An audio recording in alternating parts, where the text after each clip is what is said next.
మురళి మురళి పండుగ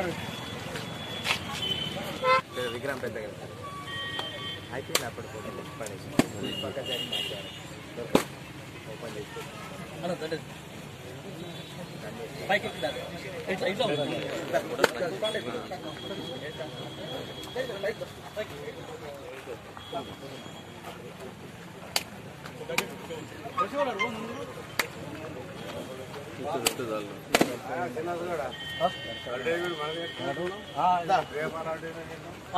ఇక్కడ పబ్లిసిటీ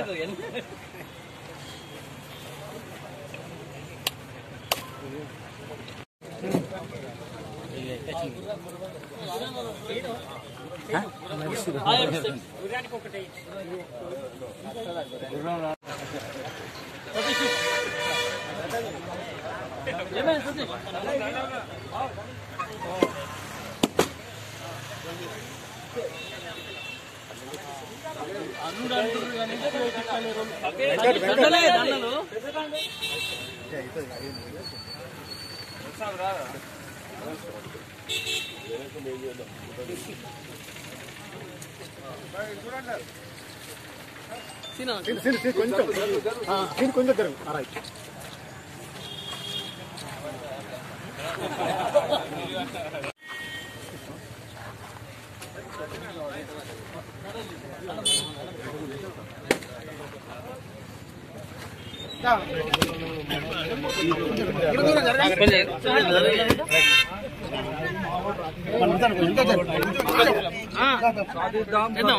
పాపగౌడ ఆశయాలను సాధిద్దాం సర్దార్ పాపగౌడ ఆశయాలను జోహార్ పాపగౌడ్ జోహార్ పాపగౌడ్. సర్దార్ పాపగౌడ్ యొక్క ఏదైతే జయంతి కార్యక్రమం ఉందో మరి కార్యక్రమాన్ని జనరం మండల కేంద్రంలో నిర్వహించడం అనేది జరిగింది. సర్దార్ సర్వాయి పాపయ్య గారు పాత వరంగల్ జిల్లా ప్రస్తుత జనగాం జిల్లాలో కిలాషాపూర్ రఘునాథ్ పల్లి మండలంలో తను జన్మించడం అనేది జరిగింది. సర్వరమ్మ ధర్మారావు వారి యొక్క కొడుకు.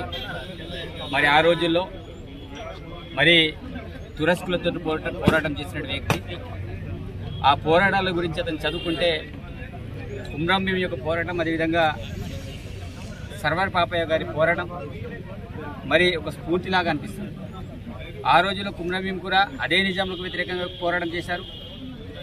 సర్వాయి పాపయ్య గారు కూడా ఏదైతే తాటి చెట్టు మీద పన్ను వసూలు చేసే క్రమంలో, కళ్ళమ్మే క్రమంలో ప్రతిరోజు తురస్క రాజులందరూ కూడా వచ్చి అతని దగ్గర కళ్ళు తాగేసి డబ్బులు ఇవ్వకుండా అతని హేళన చేసుకుంటూ వెళ్ళే క్రమంలో మరి వాళ్ళపైన తిరుగుబాటుని తను ప్రారంభించడం అనేది జరిగింది. ఆ క్రమంలోనే తను రాజ్యాన్ని స్థాపించుకొని గుర్రాల ద్వారా కావచ్చు అనేక రకమైన ఆయుధాలను ప్రయోగించుకొని మరి సర్వాయి పాపయ్య గౌడ్ గారు మరి ఒక స్ఫూర్తిగా నిలిచి మరి అతను ఈరోజు గౌడలకే స్ఫూర్తిదాతగా అతను ఉండడం నిజంగా ఆనందదాయకం. మరి అతని ఆశయాల కోసం ఆ రోజుల్లో అతను ఏ ఆశయం కోసం అయితే అతను పోరాటాలు చేశారో ఆ ఆశయం కోసం ఈరోజు గౌడనలు కూడా తప్పకుండా హక్కుల కోసం పోరాటం చేయాల్సిన అవసరం ఉంటుంది.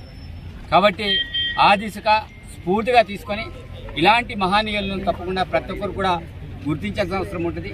ఆ క్రమంలోనే వాళ్ళ అడుగుజాడలలో నేటి యువత కూడా నడవాల్సిన అవసరం ఉంటుంది. ఆ రోజుల్లో విద్యాపరంగా అనేక రకాల అభివృద్ధి చెందినప్పటికీ కూడా మరి వాళ్ళకున్నట్టు విజ్ఞానం నిజంగా అద్భుతం. నిజంగా వాళ్ళకి ఏ రకంగా పోరాటం చేయాలో ఈరోజు వాళ్ళ తల్లిదండ్రులు చూసి కావచ్చు, ఇతరులు చూసి కావచ్చు, వాళ్ళు నేర్చుకున్నారు. వాళ్ళకు అనుకున్న లక్ష్యాన్ని ఏ రకంగా సాధించాలో ఆ రకంగా వాళ్ళు సాధించుకున్నారు. కానీ వాళ్ళు సాధించుకున్నటువంటి ఏవైతే హక్కులు ఉన్నాయో వాటన్నిటి కూడా కాపాడాల్సిన బాధ్యత నేటి తరం యువతది, మనందరిది.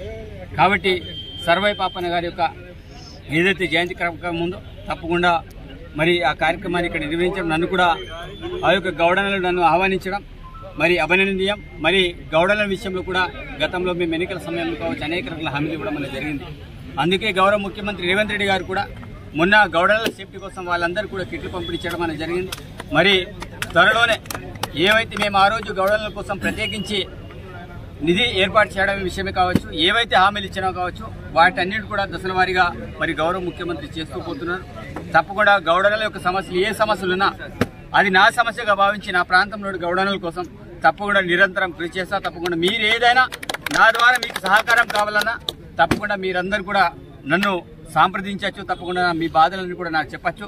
తప్పకుండా చెప్పే అవకాశం నేను కల్పిస్తా. దాన్ని కూడా హై లెవెల్ దృష్టికి కూడా తీసుకెళ్లే బాధ్యత నాది. తప్పకుండా దాంట్లో ఎలాంటి సందేహం లేదు. తప్పకుండా ఈ యొక్క కార్యక్రమం వచ్చే సంవత్సరం కనుక ఘనంగా ఇక్కడ ఉన్న ఈ ప్రాంతంలో గౌడలు పెద్ద ఎత్తున జరపాలని నేను కోరుకుంటున్నా. ఎందుకంటే అట్లాంటి స్ఫూర్తి దాత నాయకులు ఈ రోజు ఏదో మామూలుగా చేసి దండలేసి పరారు కావడం కాదు. ఈ రోజు వాళ్ళ యొక్క లక్ష్యాల కోసం మనమందరం కూడా ప్రయత్నం చేయాలి. వాళ్ళు ఏది కోరుకున్నారో ఆ లక్ష్యాల వైపు మనమందరం కూడా అడుగులు వేయాల్సిన అవసరం ఉంటుంది. పార్టీలకు అతీతంగా మనం ముందుకెళ్లాల్సిన అవసరం ఉంటుంది డెవలప్మెంట్ విషయంలో.